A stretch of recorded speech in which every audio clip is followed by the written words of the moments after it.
আজকে আমি যাচ্ছিলাম জলসায়। তো আসসালামু আলাইকুম এভরিওয়ান, আমি রানিশা। আর আজকে আমি জলসায় গিয়ে কি করলাম সেটা আজকে একটা মিনি ব্লগের মাধ্যমে তোমাদেরকে দেখাবো। আর মেন একটা ব্যাপার হচ্ছে, সেখানে গেলে তো আমাকে জামা পরতে হবে, আর আমার এত জামা থাকতে আমি কোনোদিনও ডিসাইড করতে পারি না যে কী পরবো। আর এটার জন্য কিন্তু আমার মাকে বলতে গেলে, আমার মা সবসময় কথা শোনে, তার জন্য কথা শোনার কোনো ইচ্ছেই ছিল না, কারণ আমি যাবো না করছিলাম, সে কথা শুনে শুনে আমাকে যেতেই হবে। আর জোর করে মা নিয়ে যাচ্ছে, যেহেতু আমার ছোট বোন আছে আর সে সবসময় জ্বালাতন করে।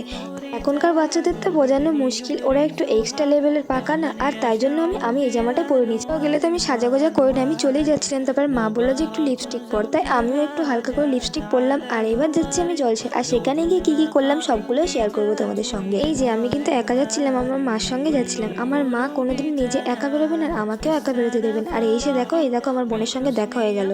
মা আমার বোনের হাত ধরে হাঁটছেন, আমি এদিকে আমার কাকার মেয়েকে নিয়ে হাঁটছি। আর দুজনে কিন্তু আগে এসছে। সঙ্গে সঙ্গে আমার একটা কানের পছন্দ হয়ে যায়, যেটা আমার খুব আগে থেকে পছন্দ ছিল, আর আমি মেলাতে পেয়ে গেলাম, নিয়ে নিলাম। খেয়ে নিলাম ঘুগনি। এই মালাইটা আমি ফার্স্ট টাইম ট্রাই করলাম, কিন্তু আমার অতটাও ভালো লাগেনি। কিন্তু সব থেকে প্রিয় আমি মোমো খেয়ে নিয়েছিলাম, আর তারপরে আমি খেয়েছিলাম কাবাব, চিকেন কাবাব।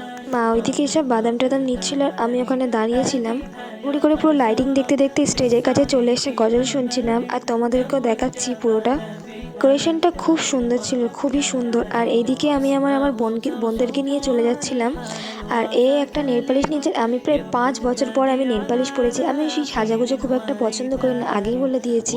তাও পরে নিলাম, কারণ কালারটা আমার খুব পছন্দ ছিল। তো আজকে ভিডিওটা এতটা। আমার এরকম মিনি ব্লগ দেখতে চ্যানেলটা ফলো করে নাও। বাই।